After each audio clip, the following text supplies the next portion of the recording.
नमस्कार, नमस्कार, नमस्कार दोस्तों। मैं Nikhilesh Jain Hindi ChessBase India channel पर आप सभी का हार्दिक अभिनंदन करता हूँ। दोस्तों इस समय मध्य प्रदेश के इंदौर में का पहला ग्रैंड मास्टर टूर्नामेंट जो है उसकी शुरुआत हो चुकी है। मेयर कप इंटरनेशनल के नाम से जो है ये टूर्नामेंट इंदौर में हो रहा है और इसके पहले ही राउंड में भारत के आप कह सकते हो कि दिग्गज शतरंज ट्रेनर, शतरंज के जानकार, इंटरनेशनल मास्टर अनूप देशमुख जी ने रूस के बोरिस सेवचेंको जो कि थर्ड सीड है टूर्नामेंट के, कई टूर्नामेंट जीत चुके हैं, स्ट्रॉन्ग ग्रैंड मास्टर है, उनको पराजित कर दिया। वैसे रेटिंग के हिसाब से देखा जाए तो ये एक अपसेट लगता है कि अनूप जी की रेटिंग 2129 है और बोरिस सेवचेंको की रेटिंग जो है वो 2540 है। तो ऐसा लगता है कि ये एक बड़ा उलटफेर है, बट अगर आप मेरी जानकारी में बात करेंगे तो ये उतना बड़ा उलटफेर नहीं है, क्योंकि अनूप देशमुख सर जो है वो अपने प्लेइंग स्टाइल के लिए, अपने नॉलेज के लिए जाने जाते हैं और ये पहले कोई ग्रैंड मास्टर नहीं है जिनको अनूप सर ने हराया है। इससे पहले भी बड़े बड़े दिग्गज ग्रैंड मास्टरों को जो है अनूप सर जो है वो पराजित कर चुके हैं।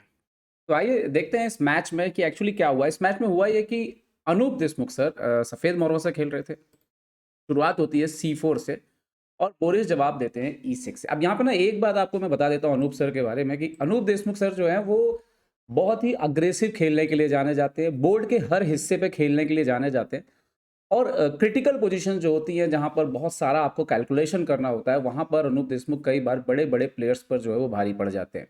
और यहाँ पर बोरिस शेवचेंको के साथ मुझे लगता है कुल मिलाकर ये हुआ कि वो अनूप सर को हल्के में ले गए थोड़ा। अब आप देखिए मैच क्या हुआ और ये मैच आपको वाक़ई देखने में मज़ा आएगा। C4 E6 night C3 D5 D4 यहाँ पर, सो E3 यहाँ पर सॉरी यहाँ पर हुआ C6 E3 night F6 night F3 night BD7 और यहाँ पर इस पर्टिकुलर पोजीशन पर जो है अनूप देशमुख जी यहाँ पर खेलते हैं मूव H3, जो कि ये सेमी स्लाव में कन्वर्ट हो चुका है मैच। और वो जैसे H3 खेलते हैं ये बहुत ही रेयर खेला गया है, मतलब अगर आप जाके टॉप लेवल पे देखोगे तो आपको 59 गेम्स मिलेंगे। व्हाइट पीसेस से अगर आप नोटेबल प्लेयर की बात करोगे जिनको आप बोल सकते हो, फेडोसीव ने इसको खेला है बेसिकली। उसके अलावा टॉप लेवल पे अगर आप देखें तो 2500 के ऊपर किसी ग्रैंड मास्टर ने कभी इसको नहीं खेला, सिर्फ फेडोसीव ने एक बार जो है इसको ट्राई किया है H3 को।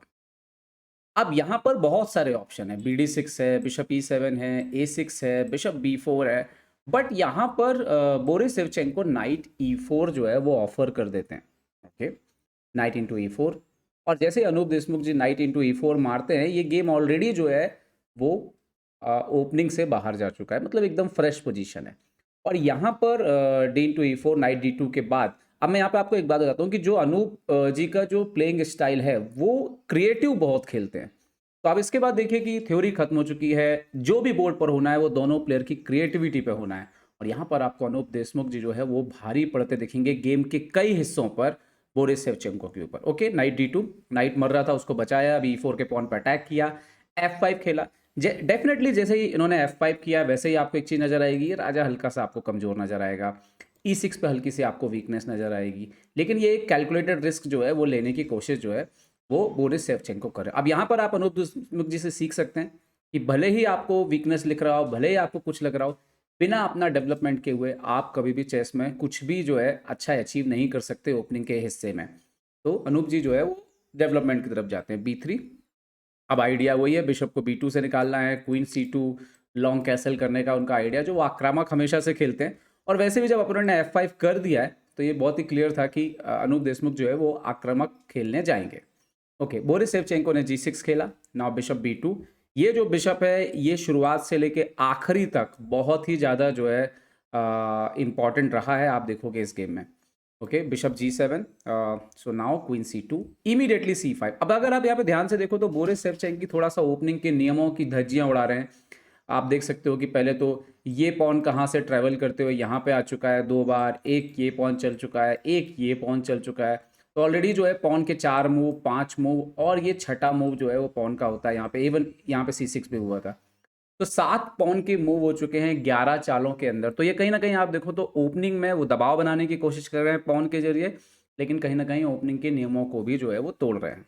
ओके, अनु देशमुख जी ने यहाँ पे लॉन्ग कैसल कर लिया, डेवलपमेंट कंप्लीट करने की दिशा में ऑलमोस्ट बढ़ गए यहाँ पर। सो C into D4, E into D4 castle किया यहाँ पर एंड नाउ बिशप E2। तो आप देखो वाइट का तो डेवलपमेंट ऑलरेडी कंप्लीट है, जबकि ब्लैक के लिए जो है अभी भी उसको देखना है कि ये पीसेज जो है अभी गेम में लाना बाकी है। हालांकि ये नाइट निकला हुआ है, बट इसलिए बिशप को निकालने के लिए वैसे भी आपको नाइट मूव करना ही पड़ेगा। ओके, यहाँ पर इमीडिएटली B5 खेला, मतलब एक और पॉन का अटैक किया अनूप देशमुख जी के ऊपर। ओके, अनूप देशमुख जी ने खेल दिया C5 यहाँ पे। तो अब बोरिस शेवचेंको यहाँ पे A6 करके खेल सकते थे, बट शायद उनको क्लियर था, वो शायद B4 अलाउ नहीं करना चाहते थे, ये स्ट्रक्चर को और सॉलिड नहीं होने देना चाहते थे।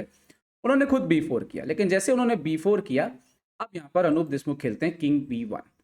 अच्छा, इस पोजीशन में आपको एक चीज लगेगी, D4 जो पॉन है वो एक बैकवर्ड पॉन है, एक वीक पॉन बन चुका है। लेकिन वीकनेस जो है अभी वो एक पोटेंशियल वीकनेस है, क्या ये एक रियल वीकनेस में बदल पाएगा, क्या इस पर सही पे अटैक हो पाएगा, यही एक सवाल था। ओके, नाइट F6 खेला यहाँ पर बोरिस शेवचेंको ने। सो अनूप देशमुख खेलते हैं नाइट C4। अभी आइडिया है नाइट D6, और फिलहाल इस आइडिया को स्टॉप करता जो है वो नज़र नहीं आता। ओके, नाइट E8 एक ऑप्शन हो सकता है, बट पीछे जाके खेलना वो कितना यूज़फुल है, वो जो है डेफिनेटली जो है पीसेस को पीछे की तरफ लेना इतना आसान नहीं होता, क्योंकि आप अपने पीसेस को ब्लॉक कर लेते हैं। Bishop B7, so now night D6, bishop C6। और अब यहाँ पर अनूप देशमुख जी खेलते हैं। अनूप देशमुख जी की महारत दो चीज़ों में बड़ी अच्छी है। एक तो वो वैकेटिंग स्क्वायर्स का बड़ा अच्छा इस्तेमाल करते हैं, जैसे जगह जो खाली होती है वहाँ पे नए पीस किसको लाना है, इस पर उनकी कमाल की क्षमता है, मास्टरी है ऑलमोस्ट उनकी। तो क्वीन C4 लेके आए, जो जगह नाइट की खाली हुई वहाँ पर क्वीन को लेकर के आए। नाइट D5 यहाँ पे। अच्छा, यहाँ पे बिशप D5 वगैरह आप नहीं खेल सकते क्योंकि B4 मर रहा है, तो नाइट D5 प्रोटेक्ट करना पड़ा। Now queen A6। तो पहले हिस्से में अनूप देशमुख जी ने ये सेंस किया कि उनकी जो वीकनेस है वो रियल वीकनेस अभी नहीं बन पा रही है, और दूसरा कहीं ना कहीं ब्लैक के स्ट्रक्चर में क्वीन साइड पे कुछ वीकनेस है, तो वहाँ पे पहले उन्होंने वहाँ पे एक्टिव दिखाया क्वीन D7। यहाँ पर एक टिपिकल उन्होंने डिसीजन लिया बिशप B5, जो देखने में ऐसा लगता है कि अपोनेंट का तो वो बिशप बैड बिशप था, बट अनूप देशमुख जी यहाँ पर एक एंड गेम में जाने की कोशिश कर रहे थे। अभी आइडिया ये था कि अगर अपोनेंट मार देता है क्वीन B5 नाइट B5, तो ये एक कंफर्टेबल एंड गेम है, मतलब अच्छा एंड गेम है जो चलेगा अभी गेम में काफ़ी।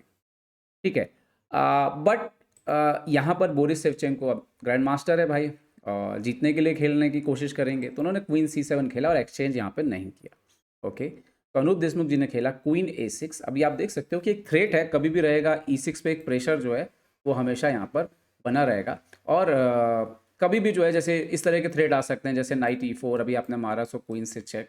खैर अभी इतना एक्टिवली नहीं आ रहा है क्योंकि क्वीन F6 है, बट वीकनेस वहाँ पर जो है वो बनी हुई है। ओके, अब इन्होंने खेला रुक F8, रुक FD8। तो अब यहाँ पर अनूप देशमुख जी ने क्या बोला कि देखो भाई, आपके जो पीसेस हैं वो यहाँ पे ज़्यादा हो गए, अभी 1 2 3 4। तो उन्होंने बोला कि अब आपका राजा थोड़ा सा कमज़ोर पड़ सकता है, तो अनूप जी ने यहाँ पे G4 खेला। निश्चित तौर पर अगर आप इंजन में जाके मूव डालोगे तो शायद इंजन उतना अच्छा रिस्पॉन्स नहीं देगा, बट यकीन मानो दोस्तों, प्रैक्टिकल चेस जब आप ह्यूमन टू ह्यूमन खेलते हो, ये चालें जो है वो बिल्कुल काम करती हैं। कैलकुलेटेड रिस्क जो है, और अपोनेंट को यहाँ पर एक्यूरेट खेलना इतना आसान नहीं होता। बोरिस शेवचेंको ने बिशप F8 किया, घोड़े पर अटैक किया। अनूप जी ने घोड़ा बचा लिया, यहाँ पे घोड़ा बहुत ही इंपॉर्टेंट है, उसको आप दे नहीं सकते यहाँ पर। Night C4, queen C8 exchange करने की कोशिश की यहाँ पर बोरिस ने, तो अब यहाँ पे अनूप देशमुख जी ने मना कर दिया, हम एक्सचेंज नहीं करेंगे यहाँ पर। Queen A5, queen B7। निश्चित तौर पे यहाँ पे क्वीन C7 जैसा रिपीटिशन जैसा हो सकता था, बट बोरिस शेवचेंको ने क्वीन B7 खेला। अब अनूप देशमुख यहाँ पे खेलते हैं H4, F इंटू G4। तो एक पॉन सेक्रीफाइस दिया और दूसरा पॉन भी आगे बढ़ दिया, मतलब आइडिया बिल्कुल क्लियर था उनका कि ये किंग थोड़ा एक्सपोज हो रहा है, इस पे हमला करेंगे। और कहीं ना कहीं उनकी उम्मीदें इस बिशप के थ्रू थी, जो उनके दिमाग में थी चाल की, कभी मौका मिलेगा तो नाइट कभी हटा तो ये पॉन आगे बढ़ेगा। क्वीन F7 खेला यहाँ पर। So now G6, queen into G6, night E3 पे पॉन ऑलरेडी सेक्रीफाइस है, H5 करके बचाया G4 का पॉन। नाउ C6, रुक के C8 यहाँ पर आए। सो नाउ रुक C1 खेला अनूप देशमुख जी ने। अब अनूप देशमुख जी की जो उम्मीदें थी वो दो हिस्सों पे टिकी हुई थी, एक तो इस प्यादे के ऊपर, दूसरा अपोनेंट का ये जो वीक स्ट्रक्चर है, पॉन स्ट्रक्चर, इससे कभी ना कभी रिकवरी होगी इस ऊंट के ऊपर, और अगर यहाँ से इस किंग के खिलाफ कभी वो कुछ कर पाए अपने रुक के जरिए, तो बोर्ड के हर हिस्से पे कुछ ना कुछ उनके पास था। ओके, यहाँ पर बिशप H6 खेला बोरिस शेवचेंको ने, जो कि सही चाल है। अनूप देशमुख जी ने खेला C7, रुक D6 आता है, और अब अनूप देशमुख खेलते हैं queen B5 with the idea है ये है कि अब क्वीन B7 जा सकते हैं। अच्छा, ये वो मोमेंट था जब यहाँ पे bishop into E3, night F E3 और किंग G7 करके अगर खेला जाए मैच, तो ये मैच जो है वो मोस्ट प्रॉब्ली जो है वो ब्लैक के लिए अच्छा रहेगा, क्योंकि यहाँ पर दो पास्ट पॉन है, ये गेम चलना चाहिए था। बट उन्होंने यहाँ पे बिशप नहीं दिया, उन्होंने बिशप F4 खेला, तो अनूप देशमुख जी यहाँ पे खेलते हैं क्वीन B7। अब घोड़ा जाता है पीछे नाइट E7, तो अभी आपका E3 पे जो बहुत प्रेशर आ रहा था वो तो चला गया। और यहाँ से ही इसका जो फायदा अनूप देशमुख जी को जो मिलता है, जो बोरिस शेवचेंको शायद मिस कर गए, ये रुक की एंट्री हो गई यहाँ से C5 से। अब धीरे धीरे क्या हो रहा था कि एक तो ये क्वीन एक्टिवेट है, ये पॉन परेशान कर रहा है, ये रुक भी गेम में आ गया, ये रुक भी ऑलरेडी गेम पे है, H5 पर प्रेशर पड़ रहा है, ये घोड़ा फिलहाल तो एक्सचेंज नहीं हुआ है तो वो भी प्रेशर डाल रहा है, और अगर इसको हटाना है तो आपको बिशप देना पड़ेगा। यहाँ पर बोरिस शेवचेंको ने अ, एक बार और मौका था Fe3 करते और G3 करके खेलते ना, तो ये गेम एक्चुअली में क्रिटिकल है। बट उन्होंने यहाँ पे E5 खेला, और ये मुझे लगता है कि यहीं से उनसे गलतियां शुरू हुई कि उन्होंने इस बिशप को जो है एक्टिवेट, इसको थोड़ा हल्के में ले लिया इस बिशप को। ओके, अनूप देशमुख जी ने मार दिया D/E5, सो इन्होंने खेला रुक B6, so now queen B7। अच्छा, ये वो मौका था, बिशप E3 हुआ, Fe3 हुआ, रुक A6, रुक B6, और ये एक्चुअली में रिपीटिशन हो रहा था यहाँ पे क्वीन A7, और बोरिस शेवचेंको यहाँ पर जो है वो ड्रॉ ले सकते थे, लेकिन उन्होंने, जीत की उम्मीद रही उनको, उनको ऐसा लगा कि भाई मैं जीत सकता हूँ G3, पर वो भूल गए कि अनूप देशमुख जी के पास ये जो ऊँट रखा है B2 पे, ये कोई साधारण ऊँट नहीं है।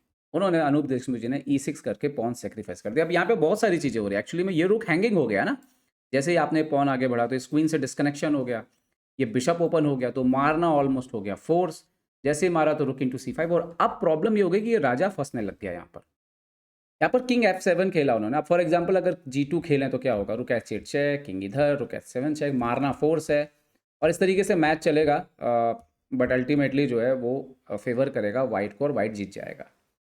तो G2 काम नहीं कर रहा था, तो उन्होंने खेला किंग F7, सो नाउ रुक F1 चेक आया, किंग E8 पे भागा, तो क्योंकि वो बिशप की वजह से दिक्कत ये है कि आप G7 वगैरह पे आ ही नहीं सकते, तो रुक H8 चेक, तो नाइट G8 खेला, सो नाउ क्वीन B7, अभी रुक पर अटैक कैसे बचाएंगे इसको, तो ओनली मूव था किंग D7, तो now queen B5 check, king C7, so bishop E5 check, और यहाँ पे मारना फोर्स हो गया, रुक E5, queen E5, king B6, so now रुक G1, अभी G3 मर रहा है, तो उन्होंने मेट लगाने का कुछ प्लान किया कि भाई आपने G3 V3 मारा, तो अनूप जी ने चेक दिया, क्वीन D4, किंग या A6, रुक H7, अभी आप देख सकते हो कि A7 से जो है यहाँ पर चेकमेट का प्लानिंग चल रहा है, क्वीन F2 चेक आया, किंग A1, कोई ऑप्शन नहीं था यहाँ पर एक्सचेंज करने के अलावा, queen C3, pawn into C3, और ये clear loss, exchange down end game आया बोरिस शेवचेंको के लिए, किंग B1, तो C2 का भी उम्मीद खत्म किया, रुक F6, तो रुक इंटू G3, किंग B5, तो A3 करके जगह बना दी, चेक आया, रुक F1, किंग C2, अभी किंग C3 भी आ रहा है, नाइट F6, तो रुक G5 चेक, और इसके बाद रिज़ाइन कर दिया यहाँ पर बोरिस शेवचेंको ने, क्योंकि ज़्यादा कुछ गेम में बचा नहीं था। अगर वो ऊपर की तरफ भी जाते हैं तो आफ्टर रुक B6 के बाद आप देखेंगे कि ये गेम में ज़्यादा कुछ बचेगा नहीं। तो एनीवे ये बेहतरीन, और इसके बाद C3 भी मर रहा है, तो यहाँ पर एक बेहतरीन जीत जो है वो हासिल करी अनूप देशमुख जी ने, और सिर्फ ओपनिंग की इस चाल से, मतलब आप देखिए कि 7वीं चाल से जो है ये गेम ओपनिंग के बाहर चला गया था। बोर्ड के हर हिस्से पे गेम खेला उन्होंने, क्वीन साइड पे अटैकिंग खेला, किंग साइड पे सडनली जो है एक्टिवेट हुए, क्वीन साइड पे पहले तो उन्होंने वीकनेस को भापा, और उसके बाद फिर ये G4 करके किंग साइड से जिस तरह से एक्टिवेट हुए, और डेफिनेटली बोरिस शेवचेंको के पास कुछ मौके ज़रूर थे जहाँ पे वो मैच को ड्रॉ कर सकते थे। ये रुक वुक तो बड़े ज़बरदस्त आए थे, ये ड्रॉ कर सकते थे बोरिस शेवचेंको यहाँ पर, लेकिन उन्होंने जीतने की कोशिश की, और फिर अनूप देशमुख जी ने तो फिर कोई मौका जो है वो दिया ही नहीं एक्यूरेसी के मामले में। तो कमाल का गेम, और उम्मीद करता हूँ ये गेम से आपको कुछ सीखने मिला होगा। सीखने मिला हो तो बस ये याद रखिए कि जब भी आप बड़े प्लेयर से खेलें, अग्रेसिव खेलें, पॉजिटिव खेलें, एक्टिव खेलें, तो उसका फल जो है वो आपको मिलता है। ये वीडियो अगर पसंद आया तो लाइक, शेयर और सब्सक्राइब करना ना भूलें। देखते रहिए chess plus India. Chess plus India के लिए मैं निखिलेश जैन। जय हिंद दोस्तों।